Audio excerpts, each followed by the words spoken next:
नजारा याद कर लें, चलो फिर से वो नजारा याद कर लें, शहीदों के दिल में थी वो ज्वाला याद कर लें। चलो फिर से वो नजारा याद कर लें, शहीदों की दिल में थी वो ज्वाला याद कर लें, जिसमें बहकर आजादी पहुंची थी किनारे पर, जिसमें बहकर आजादी पहुंची थी किनारे पर।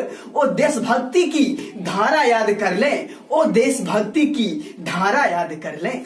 दोस्तों, जब बिछड़ी हुई शहीदों की रह रह कर याद आती हैं तो होठों से अल्फाज निकलती हैं कुछ इस तरह। आप कैसे वीर थे जो अपना सर को कटाकर एक नजारा दे गए। आप कैसे वीर थे जो अपना सर को कटाकर एक नजारा दे गए, मरते मरते भारत को एक खजाना दे गए।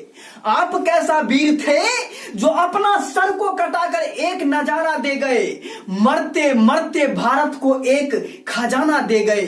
फाड़ कर करेजा उन जालिम फिरंगियों की, फाड़ कर करेजा उन जालिम फिरंगियों की, दुखियों को चमन में खिला एक जवाना दे गए, दुखियों को चमन में खिला एक जवाना दे गए।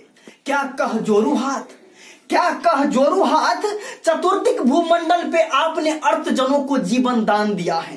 क्या कह जोरू हाथ, चतुर्दिक भूमंडल पर आपने अर्तजनों को जीवन दान दिया है। रोटी गृह वसन दिए, रोटी गृह वसन दिए, और सबसे बढ़कर मस्तक में गौरव और मन में अभिमान दिया है। सबसे बढ़कर मस्तक में गौरव और मन में अभिमान दिया है। हर लफ्जों पे तुम्हारा भी नाम होगा, हर लफ्जों पे तुम्हारा भी नाम होगा, तुम्हारे आगे दुनिया की सलाम होगा। हर लफ्जों पे तुम्हारा भी नाम होगा, तुम्हारे आगे दुनिया की सलाम होगा। बस अपने कदम को दिल से बढ़ाना, बस अपने कदम को दिल से बढ़ाना। देखना एक दिन इतिहास के पन्नों पे तुम्हारा भी नाम होगा, एक दिन इतिहास के पन्नों पे तुम्हारा भी नाम होगा। हाँ, जरा भी अच्छा लगा हो तो कृपया चैनल को लाइक, सब्सक्राइब एवं कमेंट करना ना भूलिएगा। धन्यवाद। जय हिंद, जय भारत।